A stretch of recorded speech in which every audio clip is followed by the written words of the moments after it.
अब हम लोग बात करेंगे टेंस के टाइप की। तो हमें पता है कि टेंस के 3 बेटे हैं। There are 3 types of tense. कौन कौन? एक है प्रेजेंट टेंस। देखो मेरे हिसाब से ऐसे होना चाहिए, पहले पास्ट टेंस लिखता हूँ, पास्ट टेंस, क्योंकि सबसे पहले पास्ट टेंस लिखना चाहिए मेरे हिसाब से। पास्ट टेंस, दूसरा होता है प्रेजेंट टेंस जो कि बीच में होता है,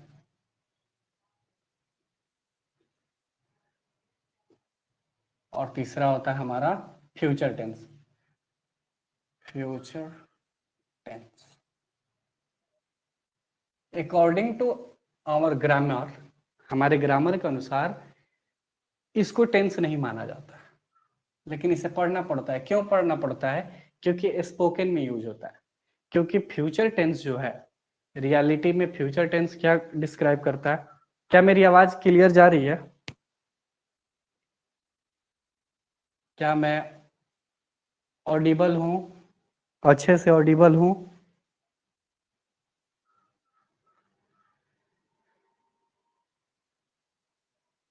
तो फ्यूचर टेंस जो है हमारा, पहले एसएमएस करके बताओ कि मैं क्या ऑडिबल हूं। तो इस फैन से कोई डिस्टरबेंस तो नहीं हो रहा है ना? इस चीज को पहले लिख लो कि टेंस जो है the chronology about subject and over है। It tells about the time as well as state of an action.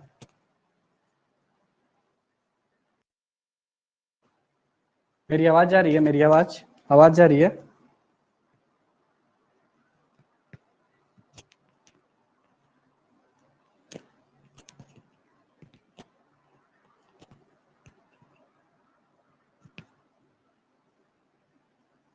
Okay, 2 minute.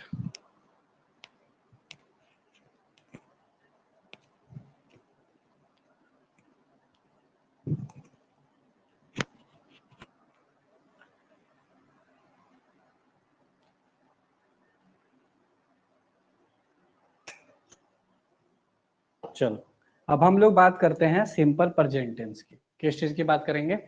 Present tense की। देखो हम पास्ट इसलिए पहले नंबर पर रखे, देखो पहले कोई काम हो चुका होगा, फिर वर्तमान में होगा, फिर फ्यूचर में होगा। रियलिटी में ऐसे ही लिखना चाहिए, लेकिन हम जनरली प्रेजेंट को पहले लिखते हैं, पास्ट फ्यूचर ऐसे नहीं लिखना। ठीक है, ऐसे भी रख सकते हो। अब हम लोग इस प्रेजेंट टेंस के बारे में चर्चा करेंगे। ठीक है, तो इसके लिए मैं पहले मिटा दूं ताकि कंसिक्वेंसेस आप बना पाओ कि what is the major difference between those type of question who is related to। okay, मैं इसे मिटा रहा हूं। अब मैं यहां पे लिख रहा हूं प्रेजेंट टेंस।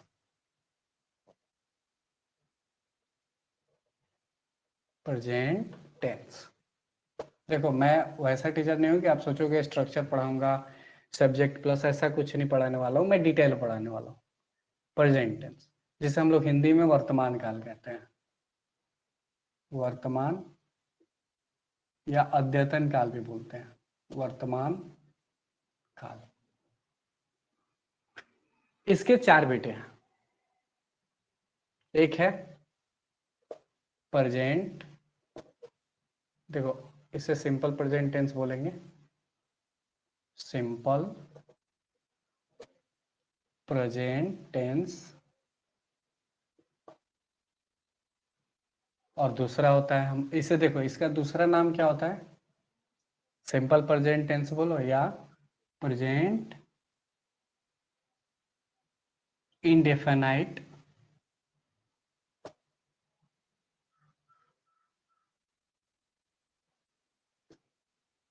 ठीक है, सिंपल प्रेजेंट टेंस बोल सकते हो आप, या इसे प्रेजेंट इंडेफिनाइट टेंस बोलते हो। मैं रीजन बताऊंगा कि क्यों इसे इंडेफिनाइट टेंस बोलते हैं। दूसरा हम बोलेंगे present continuous tense, continuous tense. देखो इसका दूसरा नाम क्या है? प्रेजेंट इम्परफेक्ट बोला जाता है, क्योंकि इसमें काम परफेक्टली नहीं होता है, पूरा काम कंप्लीट नहीं होता है। प्रेजेंट इम्परफेक्ट टेंस, दो दो नाम होते हैं इन दो के। अच्छा, थर्ड वाले को प्रेजेंट परफेक्ट टेंस बोला जाता है, प्रेजेंट परफेक्ट टेंस। चौथे को बोलते हैं हम प्रेजेंट परफेक्ट कंटिन्यूअस टेंस।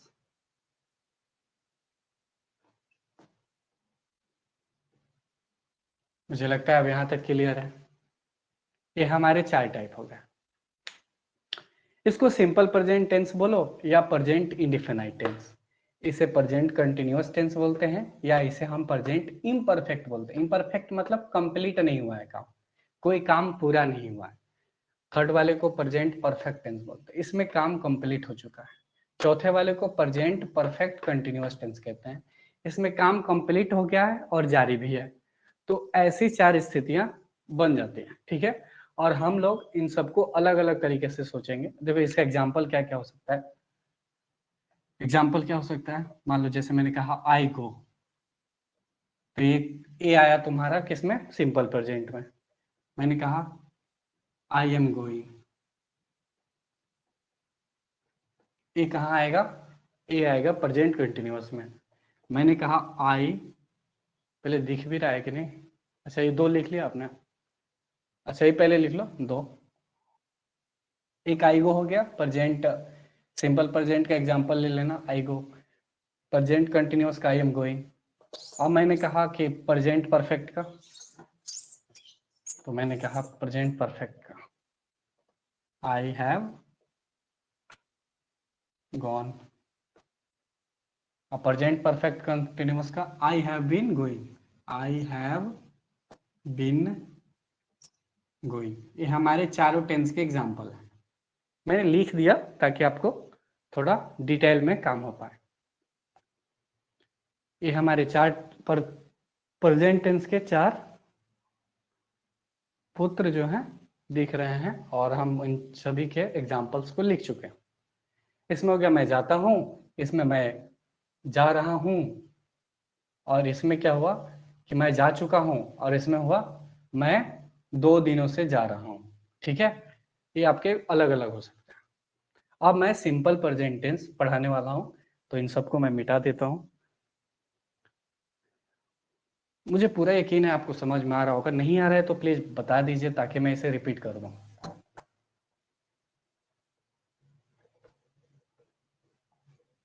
देखो सिंपल प्रेजेंट टेंस या प्रेजेंट इंडेफिनिट टेंस हम पढ़ने वाले हैं, तो मैं इसे मिटाता हूं क्योंकि वर्तमान काल का हम पहला पार्ट पढ़ने वाले हैं।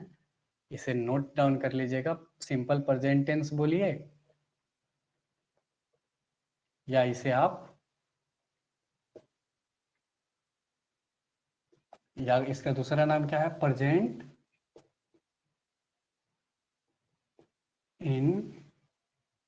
Indefinite tense. अच्छा मेरे प्यारे बच्चों, इसका इंडेफिनाइट नाम क्यों पड़ा? इस क्रोनोलॉजी को समझने के लिए मैं एक काम करता हूं, एक डॉट यहां बनाता हूं, एक डॉट यहां और एक डॉट यहां, तीनों को एक लाइन से अटैच कर देता हूं। ये मान लीजिए पास्ट है, ये हमारा प्रेजेंट है, और ये हमारा फ्यूचर है। अब क्या हुआ कि मैंने एक सेंटेंस लिखा, मैं खाता हूं। मैंने लिखा मैं पढ़ता हूं। आप इसे कहां रखेंगे? आप बोलेंगे हाँ भैया इसे तो मैं प्रेजेंट टेंस में रख सकता हूं, लेकिन मैं बोलूंगा नहीं, ये पूरी तरह से प्रेजेंट में नहीं है। जैसे देखो, मैं यहां से शुरू हुआ, खाता हूं। क्या आप क्लियर कर पा रहे हो कि मैं क्या खाता हूं, मतलब मैं क्या खा चुका हूं? नहीं। मैं क्या खा रहा हूं? नहीं। क्या मैं खाने वाला हूं? नहीं। रियलिटी में मैं खाता हूं से क्लियर नहीं हो पा रहा है कि काम कंप्लीट हुआ है या नहीं हुआ है।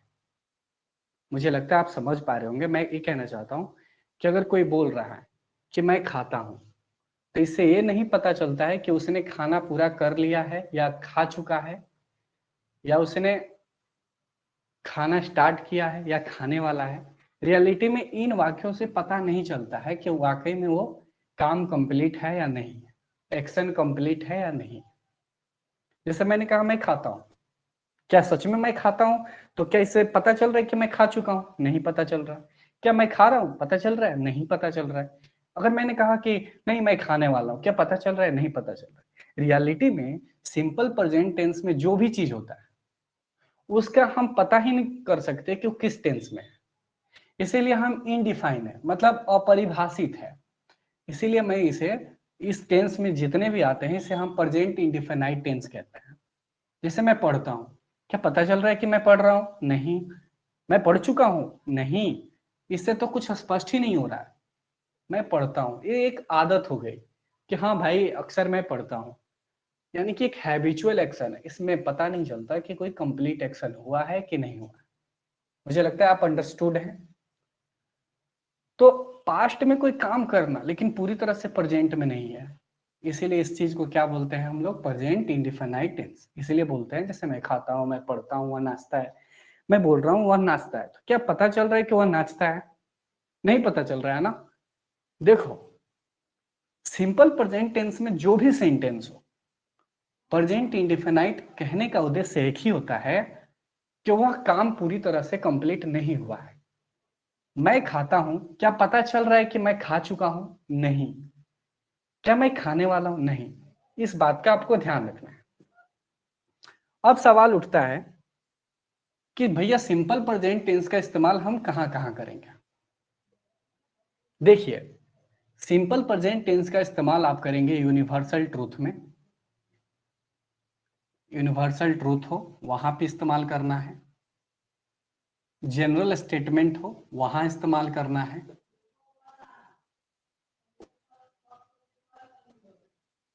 क्वोट्स हो, क्वोट्स, या इडियम्स हो। इडियम्स मतलब आप लोग समझते ही होंगे, मुहावरा हो। या आप इसका इस्तेमाल कर सकते हैं हैबिचुअल एक्शन के लिए। हैबिचुअल एक्शन के लिए आप इसका इस्तेमाल करेंगे। इसके अलावा सिंपल प्रेजेंट टेंस क्या बताता है? आपको इस बात को ध्यान रखना है, ये या तो यूनिवर्सल ट्रूथ में लगाओगे आप सिंपल प्रेजेंट टेंस, या आप उसको जनरल स्टेटमेंट में, या आप उसका इस्तेमाल किस चीज में करने वाले हो? यूनिवर्सल ट्रूथ में। इसके अलावा हम इसका इस्तेमाल प्रोवर्ब्स में भी करते हैं, प्रोवर्ब्स में।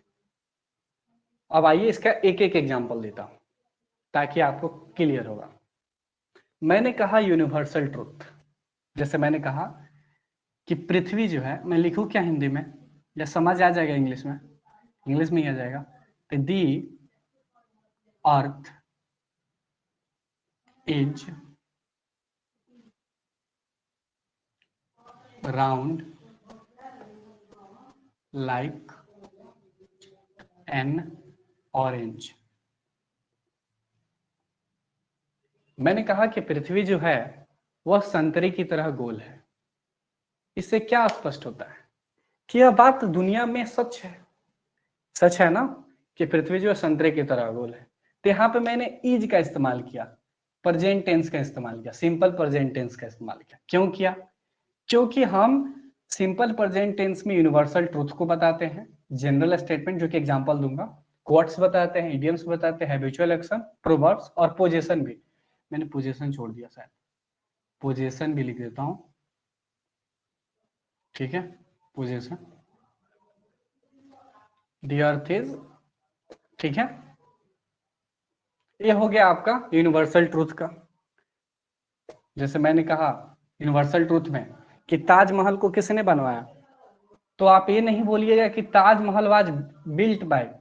देखो, मेरे कहने का अर्थ है कि आप कभी भी यूनिवर्सल ट्रूथ बताएंगे उसमें आपको सिंपल प्रेजेंट टेंस इस्तेमाल करना है। जैसे मैं बोल रहा हूं द सन राइजेज, या राइजेड, या राइजेड, या raised, raised. In the east. आपको बताना है कि इन तीनों में किसका इस्तेमाल करोगे, राइजेज, राइजन, रिज्ड। देखो मैंने क्या कहा था कि सब्जेक्ट प्लस वर्ब 1 या वर्ब 5 का यूज होता है। वर्ब 1 या वर्ब 5 आपको पता ही होगा। और हमने बोला है कि देखो द सन जो होता है वह पूर्व में क्या करता है, उगता है। तो इसमें आप राइजे नहीं लगा सकते, रेज्ड नहीं लगाओगे, आप क्या लगाओगे, सिंपल प्रेजेंट टेंस, राइजेज। तो the sun rises in the east.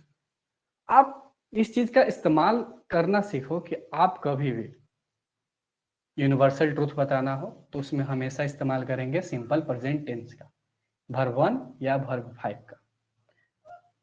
ठीक है, अब मैं बात करता हूं जनरल स्टेटमेंट की। जनरल स्टेटमेंट क्या होता है, मैंने इसका एग्जांपल दे दिया।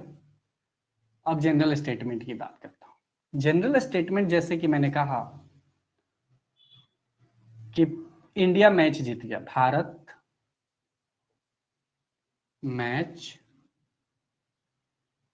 जीत गया। पता है हमारे बिहार के लोगों का एक परेशानी होता है कि जब यहाँ पे गया दिखता है लोग तो सोचता है लोग पास्ट की बात कर रहा है। देखो ऐसा कुछ सेंस नहीं जा रहा है। जब भी जनरल स्टेटमेंट हो, जैसे भारत मैच जीत गया, देश आजाद हो गया, या मैं बोलूं प्रधानमंत्री ने झंडा फहराया, तो वहां पे ये नहीं मतलब है कि वह 5 साल पहले की बात हो रही है, यह जनरल स्टेटमेंट है। तो यहाँ पे क्या लिखेंगे, India wins the match, India wins, once मत करना, द मैच। ये हमारा जनरल स्टेटमेंट हो गया। अच्छा मैं इसे मिटा दूं, मैं सबका एक एक एग्जांपल दे दे रहा हूं, फिर इसको डिटेल पढ़ाऊंगा। अब आता है क्वोट्स। क्वोट्स में क्या होता है, जैसे कर्म ही पूजा है, तो ड्यूटी वाज वर्शिप नहीं होगा, क्या होगा यहाँ पे, मैंने कहा इसका एग्जांपल देते हैं इसका, और क्वोट्स ड्यूटी वाज या इज वर्शिप, कौन सा होगा इन दोनों में, तो आप बोलेंगे कि भैया इज होगा। क्यों, कर भी पूजा है, तो यहाँ पे वाज लगाने का कोई सेंस ही नहीं है, तो हम बोलेंगे ड्यूटी इज वर्शिप। ये हमारा क्वोट्स हो गया। इडियम्स हो गया, जैसे कि मैंने कहा कोई भी हम एक इडियम्स ले सकते हैं। जैसे मैंने कहा राम राम फील्स ग्रीन आइड। देखो ए इडियम्स है, ग्रीन आइड का मतलब होता है जलना, राम जलन महसूस कर रहा है, तो यहाँ पे मैंने फील्स इस्तेमाल किया, वर्ब 5। तो हम कभी भी इडियम्स का इस्तेमाल करेंगे तो वहां पे भी हम किस चीज का यूज करेंगे, हम प्रेजेंट इंडेफिनाइट टेंस का। मुझे पूरा यकीन आपको समझ में आ रहा होगा। अब आता है हैबिचुअल एक्शन। मैंने कहा मैं टहलता था, तो ये जरूरी नहीं है कि आई हेड लगाएंगे, मैं बोलूंगा आई वॉक, ये सही है। हैबिचुअल एक्शन, मैं खाता था, देखो यूज टू का यूज होता है ज्यादातर, आई, मैं खाता था, आई यूज्ड टू इट। ठीक है, मैं बता रहा हूँ ये यूज किया जाता है। ठीक है, मैं आगे चल के इसको और डिटेल बताऊंगा। चलिए, हैबिचुअल एक्शन भी बताता है, हैबिचुअल एक्शन नहाना, खाना पीना। प्रोवर्ब्स भी बताता है, कहावत, वो तो मैंने क्लियर कर दिया। पोजीशन बताता है। अच्छा मैं बोलूं कि मेरे पास गाड़ी है, अब बताओ ये कौन से टेंस का है, तो आप इसको इंग्लिश करोगे आई हैव अ कार। देखो कोई पूछे कि मेरे पास गाड़ी है, तुम्हारे पास गाड़ी है, किस टेंस का हिस्सा है, तो आप हमेशा बोलोगे कि यह भैया कहीं और का नहीं, सिंपल प्रेजेंट टेंस का है।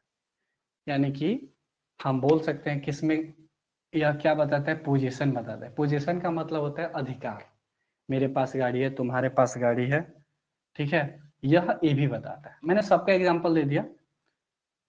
तो कोई पूछे कि मेरे पास गाड़ी है किस टेंस का है, तो आप प्रेजेंट, पास्ट, फ्यूचर में तो पता है प्रेजेंट का है, लेकिन प्रेजेंट में कौन सा present tense, present indefinite tense कहो या सिंपल प्रेजेंट टेंस कहो, ये हमारा universal truth, general statement, quotes, idioms, habitual action, proverbs, position, सभी चीजें सिंपल प्रेजेंट टेंस बताता है। अब मैं मिटा रहा हूं इसे। अब हम इसको थोड़ा डिटेल में स्टेट करते हैं। देखिए इसका स्ट्रक्चर क्या होता है, संरचना, स्ट्रक्चर। मैं यहाँ से इतना भी लिख दूंगा तो समझ आ जाएगा। देखो इसमें सबसे पहले सब्जेक्ट होता है, उसके बाद हम इस्तेमाल करते हैं डायरेक्ट वर्ब 1 या वर्ब 5। उसके बाद होता है ऑब्जेक्ट। ये हुआ हमारा अफर्मेटिव सेंटेंस। अफर्मेटिव में सकारात्मक वाक्य। मैं अफर्मेटिव लिख दूं तो कोई दिक्कत तो नहीं है, इंग्लिश मीडियम हो तो इंग्लिश मीडियम पढ़ो ना। अफर्मेटिव स्ट्रक्चर है। अच्छा अगर निगेटिव हो तो कोई दिक्कत नहीं है। देखो मेरे प्यारे बच्चों, लोग बोलते हैं कि भैया हम प्रेजेंट इंडेफिनाइट टेंस में डू या डज का यूज क्यों किया जाता है, क्यों किया जाता है। ठीक है, मैं इसको थोड़ा क्लियर करूंगा। पहले लिखते हैं क्या होता है इसका, सब्जेक्ट प्लस डू या डज। डू क्या है हमारा, वर्ब 1 है, ये वर्ब 5 है, प्लस नॉट प्लस ऑब्जेक्ट। एक क्वेश्चन होता है हमारा क्वेश्चन टाइप का, या जिसे हम लोग क्वेश्चन टाइप का होता है ना, जिसमें हम क्वेश्चन करते हैं। इंटरोगेटिव बोल सकता हूं, मैं लिख दूं इंटेरोगेटिव सही रहेगा। इंटेरोगेटिव, इंटरोगेटिव टाइप का होता है। तो इसमें कुछ नहीं करना है, इस डू या डज को आगे लाना है। उसके बाद I am so sorry guys, मैंने यहाँ पे वर्ब नहीं लिखा है, वर्ब 1 या वर्ब 5। ओके अच्छा, यहाँ पे पहले डू या डज करेंगे, उसके बाद हम यहाँ पे इस्तेमाल करेंगे सब्जेक्ट का, उसके बाद वर्ब का, जो भी वर्ब हो, वर्ब 1 या वर्ब 5। उसके बाद हम इसका इस्तेमाल करेंगे ऑब्जेक्ट का।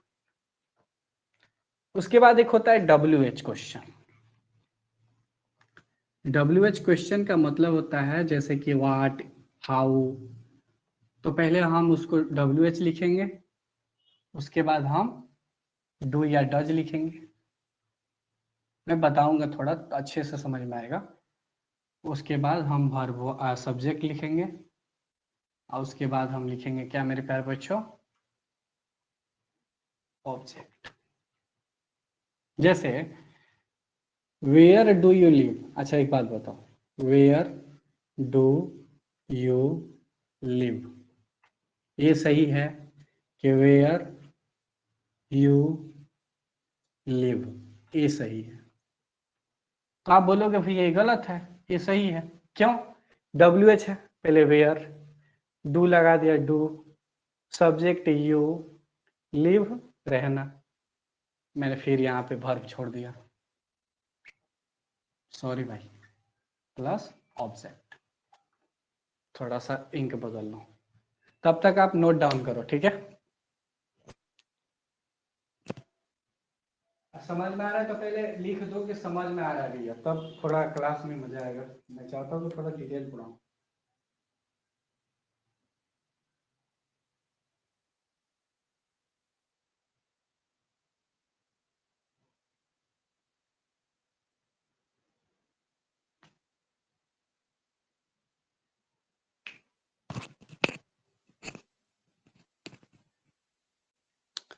नया समझ में आ रहा है तो लिखो। बाकी लड़कियां आ रही हैं, चली जा रही हैं, इसका मतलब उन लोग को रिकॉर्डेड बैच से मतलब है। देखो पहले नया लिखो, तुम्हें समझ में आ रहा है यहाँ तक? यहाँ तक कोई दिक्कत है तो बताओ हमें। आ रहा है, अच्छा तो पूछूंगा, जान लेना। देखो अब मैं इन चीजों को तो बता चुका हूँ कि स्ट्रक्चर ऐसे ऐसे है। आप लिख सकते हो, स्ट्रक्चर नहीं लिखोगी तब भी समझा दूंगा। ठीक है, मैं अब समझाने वाला हूँ, मेरा काम है लिखने का, लिख दिया मैंने, अब मैं समझाने वाला हूँ। कि अब इस्तेमाल हम लोग डू या डज का क्यों करते हैं। सवाल यही उठता है कि हम लोग डू या डज का इस्तेमाल क्यों करते हैं, ये जरूरी क्यों पड़ जाता है। ठीक है, तो मैंने जैसे लिखा मैं खाता हूं, इसमें भी इंक नहीं है क्या भाई, रुक जाओ, मुझे सब काम पहले कर लेना चाहिए होता है।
क्या मैं ऑडिबल हूं, आवाज अच्छे से जा रही है?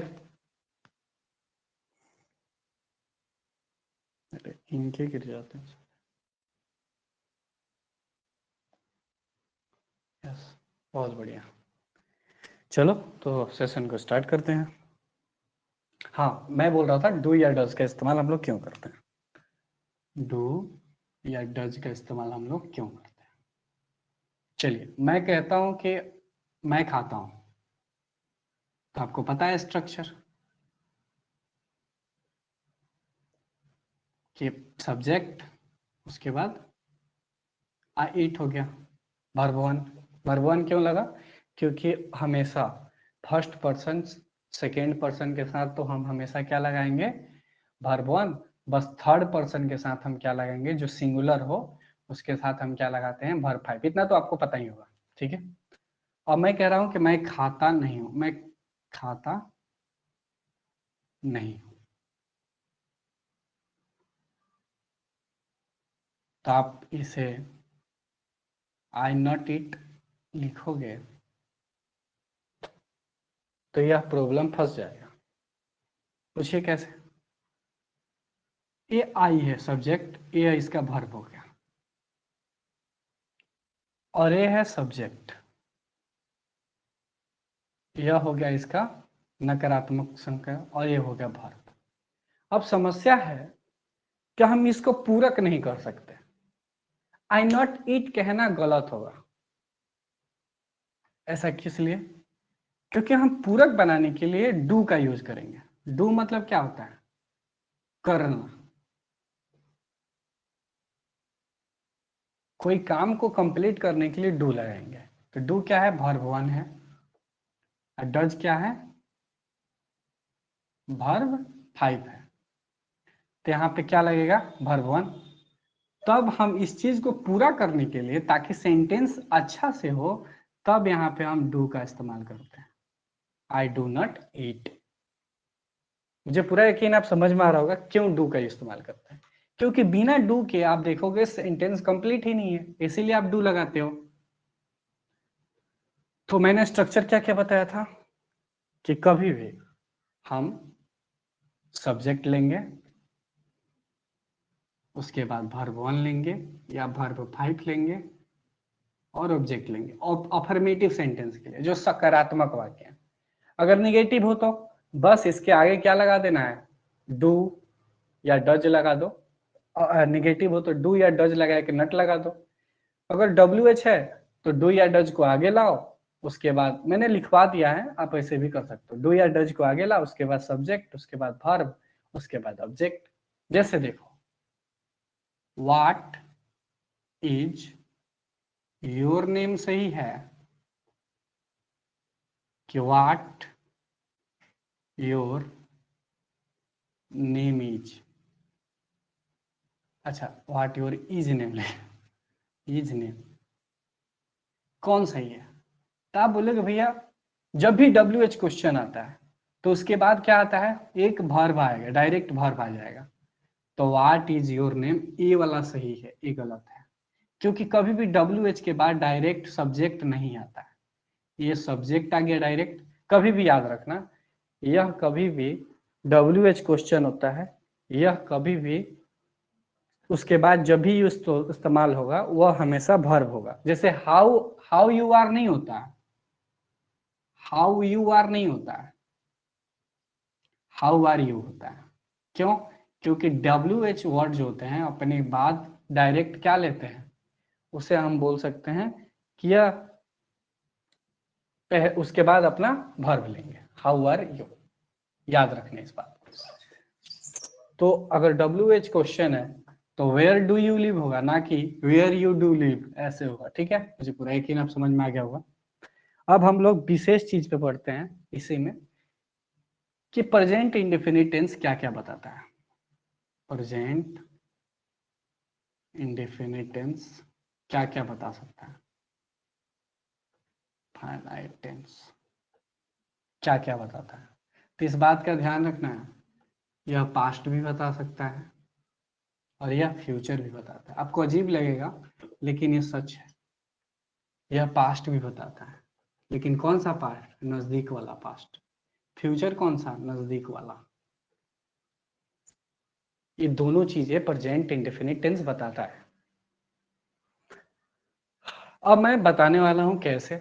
देखो, तुम लोग का प्रॉब्लम है कि बच्चा सब का कि ता है, ती है, ते है, तो है, जिसके लास्ट में हो उसे हम लोग प्रेजेंट इंडेफिनिट टेंस कहते हैं। तो ये हो जाएगा गलत, इस बात का ध्यान रखना है। ठीक है, हमें क्या कहना है, हमें सेंटेंस के अकॉर्डिंग चलना है, हमें रट्टा नहीं पढ़ना है। प्रेजेंट इंडेफिनिट टेंस पास्ट भी बताता है और फ्यूचर भी बताता है। जैसे मैंने कहा भारत ने आज मैच जीता।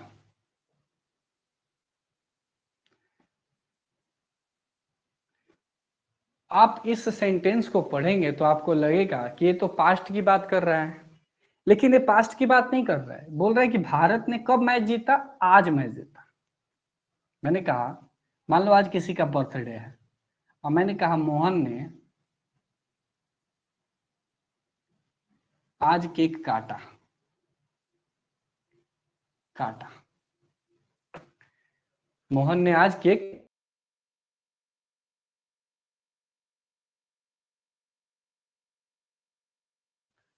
क्या अब दिख रहा है?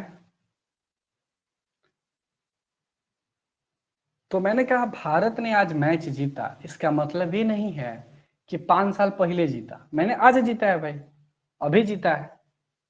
मान लो 2 बजे दिन में जीता, मैं 5 बजे बोल रहा हूँ। सुबह में मैच उसने जीता, मैं अभी बोल रहा हूँ।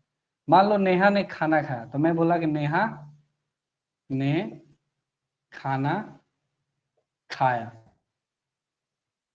साथ में देखो, मेरे कहने का अर्थ है नेहा ने खाना खाया, तो आपको पता लगेगा कि नहीं खाया, मैं खाया, मैं सोया। इसका मतलब ये नहीं होता है कि उसका हमेशा इस्तेमाल पास्ट में हो। मेरे भावना को मैं कहना चाहता हूँ नेहा ने खाना खाया, तुरंत खाया। इस बात का भावना समझो। ये जरूरी नहीं है कि जहां पे ये सब देखो उसको आप लोग पास्ट टेंस समझ लो, इस बात का ध्यान रखना है। पास्ट टेंस उसी को समझना है। वीडियो नहीं दिख रहा है, अच्छा, मुझे लगता है थोड़ा सा, हाँ अच्छा हीटिंग, 2 मिनट रुक जाओ, वीडियो दिखेगा कि मेरी साउंड विजिबल है, साउंड ऑडिबल है मेरी? Okay 2 minute, yes. देखो डेली आपको 5:30 में, और हो सकता है 5:30 में, डेली मैं पढ़ाऊंगा टेंस। ये जरूरी नहीं है कि एक बैच पढ़ाया उसके बाद छोड़ दिया, ऐसा कुछ नहीं है। मैं डेली पढ़ाऊंगा, मुझे पूरा यकीन है कि टेंस खत्म करना है मुझे, और विथ डिटेल खत्म करना है, तो ठीक है। अभी 15 मिनट 16 मिनट टाइम है। चलो बताओ, दिख रहा है क्या अब? क्या अब दिख रहा है?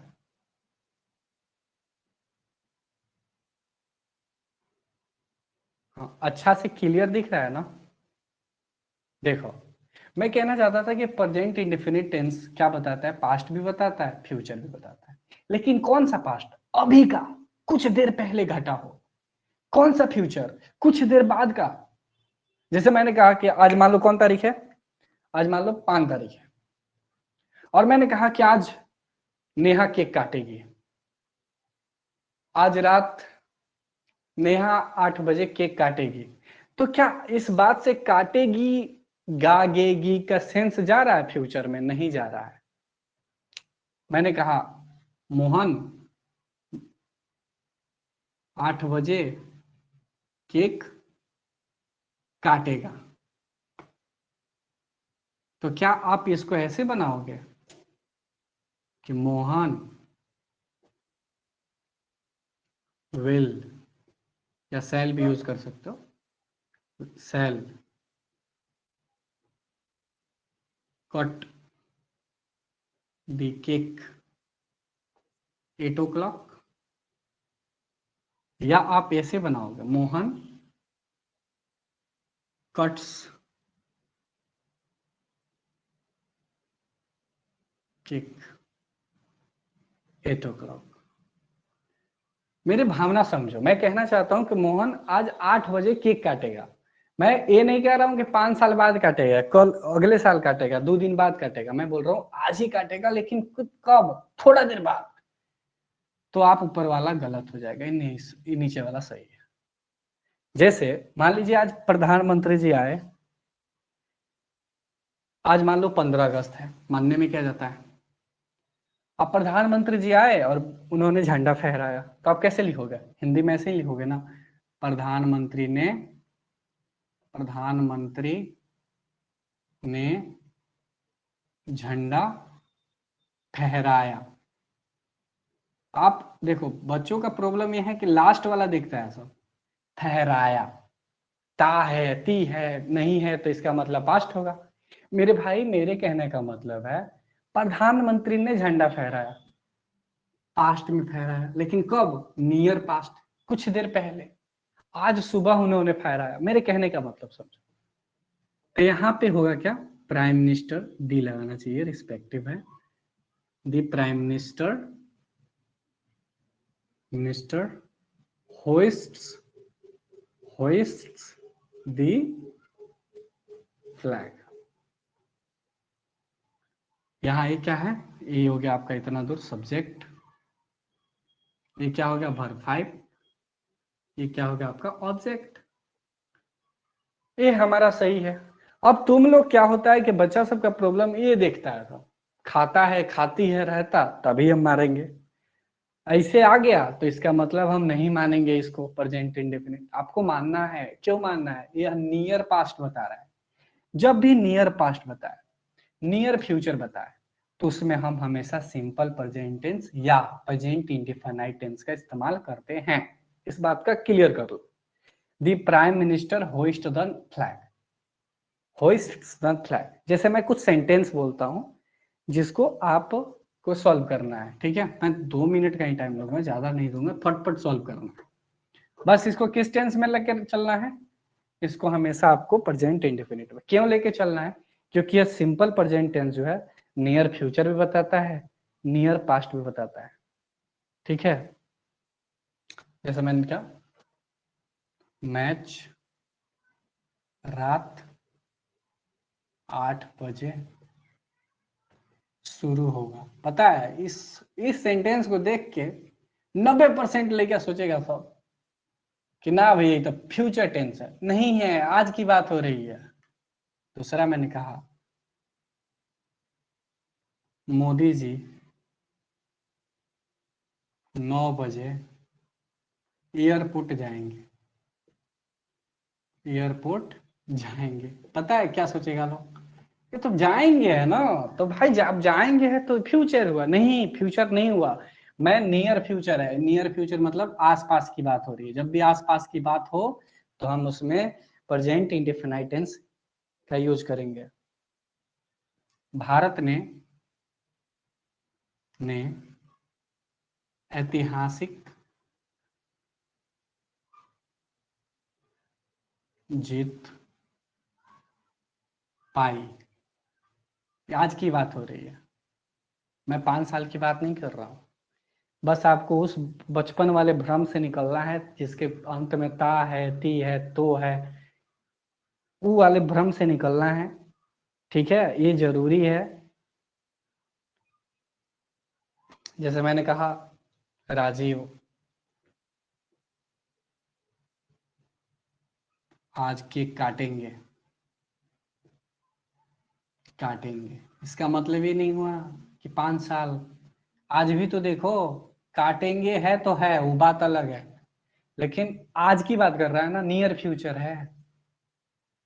ठीक है, तो इसको आप लोग लिख सकते हो, मैं इसको इंग्लिश कर रहा हूँ। देखो मैं चाहता हूँ आप इसको डिटेल पढ़ो, मैं नहीं चाहता कि आप लोग को बाद में दिक्कत हो। ठीक है, फिर क्या होगा, चलो मैच रात 8 बजे शुरू होगा, तो इसको क्या बोल सकता हूँ कि द मैच, ये हो गया सब्जेक्ट, शुरू होगा यानी कि स्टार्ट्स होगा। क्यों होगा, भरपाई। यहाँ पर विल या सेल इस्तेमाल नहीं कर सकते। क्यों नहीं कर सकते, नियर फ्यूचर बता रहा है। द मैच स्टार्ट 8 अच्छा 8 o'clock night, the match start today. अच्छा नाइट में ना, रात में ना हो रहा है, 8 o'clock।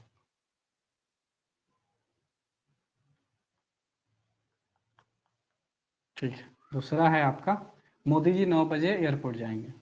तो मोदी जी जाएंगे, तो पता है विल गो नहीं होगा, यहाँ पे डायरेक्ट हो जाएगा Modi ji goes to airport 9 o'clock। ये क्या हो गया, मोदी जी सब्जेक्ट हो गए, ये हमारा वर्ब फाइव हो गया, ये ऑब्जेक्ट हो गया अपना। थर्ड, भारत ने ऐतिहासिक जीत पाई, तो India wins a glorious win. ये 3 मैंने लिखवा दिया। चौथा अच्छा इसके बाद ये दिख नहीं रहा है ना, अच्छा इतना लिख लो पहले, इतना लिख लो guys. The match start night 8 o'clock। दूसरा मैंने बोला Modi ji goes to airport. यहाँ पे गोज टू क्यों लगाया मैंने, कि मोदी जी 9 बजे एयरपोर्ट जाएंगे। देखो ये 9 बजे नहीं रहता ना, आज की बात नहीं करता ना, तो तब तुम फ्यूचर सोच सकते थे कि वो 2 दिन बाद जाएंगे, 5 दिन बाद जाएंगे, लेकिन ये बात कर रहा हूँ अभी का। तो मोदी जी 9 बजे एयरपोर्ट जाएंगे, तो Modi ji goes to airport 9 o'clock। जैसे मैं बोलूंगा मैं आज खाऊंगा, ठीक है, जैसे कोई कोई बोलता है ना भाई, तो मैं बोलूंगा मैं आज खाऊंगा, तो इसका मतलब ये थोड़ा होगा कि 15 दिन बाद खाऊंगा। आज खाऊंगा, अभी खाऊंगा, थोड़ी देर बाद खाऊंगा। तो प्रेजेंट इंडेफिनाइट टेंस क्या बताता है, नियर फ्यूचर बताता है। तो हम इस बात को ध्यान रखेंगे। मैं इस चीज को कर दूं क्लियर, भारत ने ऐतिहासिक जीत पाई, इसको लिख दूं क्या, आपने इसको पहले लिख लिया। हाँ, अब तीसरा था भारत ने ऐतिहासिक जीत की, तो इंडिया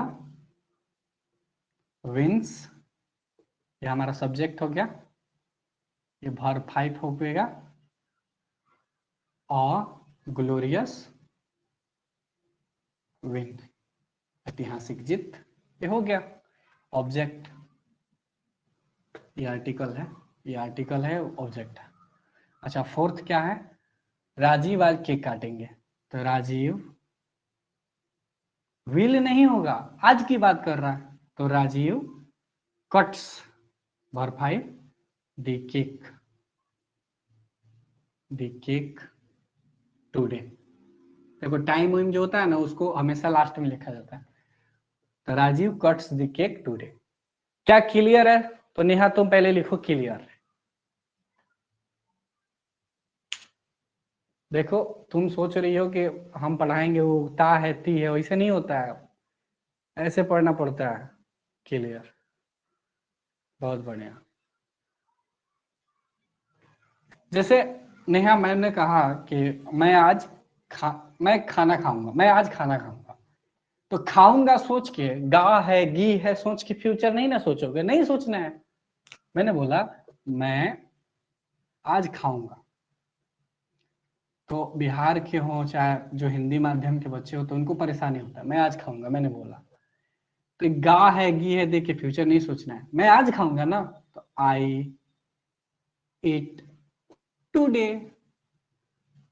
ये सही है, क्यों? ये सब्जेक्ट हो गया, ये हमारा वर्ब 1 हो गया, ऑब्जेक्ट हो गया, ये नहीं कर देना है क्या? आई ईटेन टुडे, सॉरी सॉरी खाऊंगा है ना, आई विल ईट टुडे, ये गलत हो जाएगा, ये सही है। हाँ, अगर मैं बोलता कि आज नहीं है, जैसे मैं लिख देता कि मैं खाऊंगा, बस मैं लिखता मैं खाऊंगा, मैंने आज का जिक्र ही नहीं किया, तब आप लिख सकते थे आई विल ईट, तब सही है। लेकिन जब मैं बोल रहा हूं मैं आज खाऊंगा, अभी खाऊंगा, तो इसका मतलब नियर फ्यूचर की बात कर रहा हूं। तो मैंने क्या बताया कि present indefinite tense near future या नियर पास्ट भी बताता है। मैंने क्या क्या कहा, थोड़ा समराइज कर लें। जनरल स्टेटमेंट बताता है, पोजीशन बताता है। पोजीशन क्या होता है? जैसे मेरे पास गाड़ी है,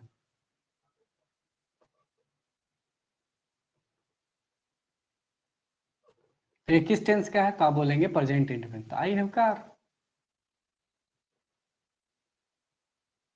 बस देखो, अब इसमें आप सोचोगे सब्जेक्ट भैया इसके बाद डायरेक्ट वर्ब क्यों नहीं है? इसलिए नहीं है यार,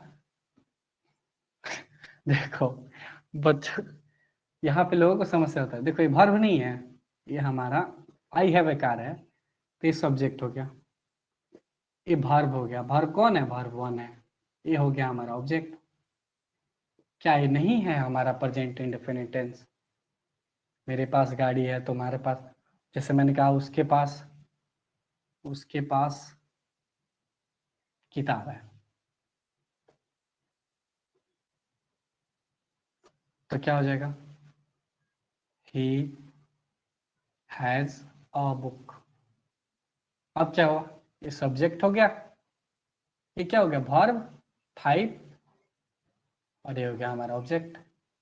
तो याद रखना है, पोजीशन भी बताता है, इस बात को ध्यान रखना है। बहुत बच्चों को नहीं पता होता है ये सब, मैं चाहता हूं कि जाने। ठीक है, मैं इसे मिटा दूं। ठीक है, अब आते हैं, थोड़ा सा क्लियर कर दूं वर्ब 1 या वर्ब 5 कब यूज होता है। तो पहले थोड़ा सा यहाँ पे, ये वर्ब 1 हो गया, वर्ब 2, वर्ब 3, वर्ब 4, वर्ब 5। तो वर्ब 4 तो सबको पता होता है, ing लगा दो। देखो सबसे पहले हम लोग डू का करते हैं, do, did, done, doing, does, be, Bing,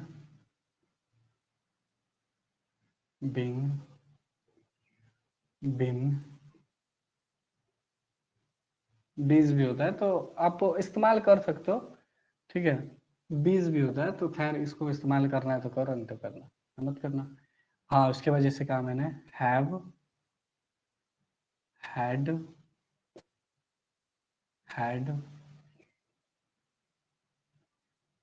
having, has. ये महत्वपूर्ण है।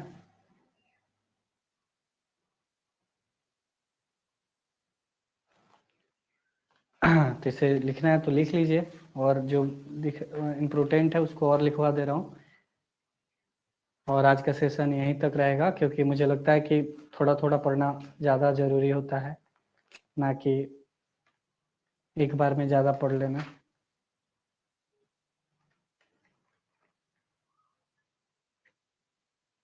ठीक है, ये तो ये मैंने इसलिए बताया क्योंकि ज़रूरी है। ठीक है, अब आइए कुछ चीज़ों को सिखा दो। देखो, जब कट आए, कट कट कट मतलब काटना, तो जब कट आता है तो बच्चों को परेशानी बहुत होती है। तो कट का वर्ब टू भी कट ही होता है, वर्ब थ्री कट होता है, कटिंग, कट्स। इसे लिख सकते हो आप लोग, क्योंकि जरूरी है, क्योंकि बहुत ज्यादा फंसता है लोग। खैर, मैंने ग्रामर पढ़ाऊंगा तो उसमें भी क्लियर करूंगा, लेकिन मुझे लगता है इसे जानना जरूरी है। सेंड का क्या होता है? Sent, sent, sending, sends. अच्छा, बिल्ड का क्या होता है? बनाने का, BUILD, build, built, built, building, builds. ठीक है, पुट, पुट मीन्स रखना होता है, पुट, पुट, पुटिंग, पुट्स। ये थोड़े महत्वपूर्ण थे, जो कि मुझे लगा कि बता देना चाहिए, क्योंकि इसमें बच्चों को बहुत ज़्यादा समस्या हो जाती है। ठीक है, खैर जब ग्रामर पढ़ाऊंगा तो वहाँ पे भी क्लियर करूँगा। क्या बोल रही हो? इसका PDF आएगा ना? देखो, बिल्कुल बिल्कुल इसका पूरा PDF भेज दूंगा, और ताकि तुम क्लियर कर सको। खैर, मैंने जो नोट्स बनाया है कॉपी में अपने, उसको भेजूंगा, मुझे लगता है समझ में आ जाएगा। ठीक है, क्या तुम नोट्स नहीं बना रही हो? मैं पढ़ा रहा हूँ तो क्या तुम बस देख रही हो, कुछ नोट्स नहीं बना रही हो? आज तुमने कुछ सीखा, कुछ नया सीखा तुमने प्रेजेंट इंडेफिनिट में? तुम्हें क्या लगा कि एक बार में ही प्रेजेंट इंडेफिनिट समाप्त हो जाएगा? नहीं, अभी कुछ है, और भी कुछ इसमें सीखना है। टेंस को टेंस की तरह पढ़ना है, बच्चे की तरह नहीं पढ़ना है कि रट के चले जाना है। तो चलिए, मुझे दीजिए इजाजत। आप सभी को मेरा प्रणाम, मेरा नमस्कार मेरे भाई। धन्यवाद। अपना रखना है ख्याल।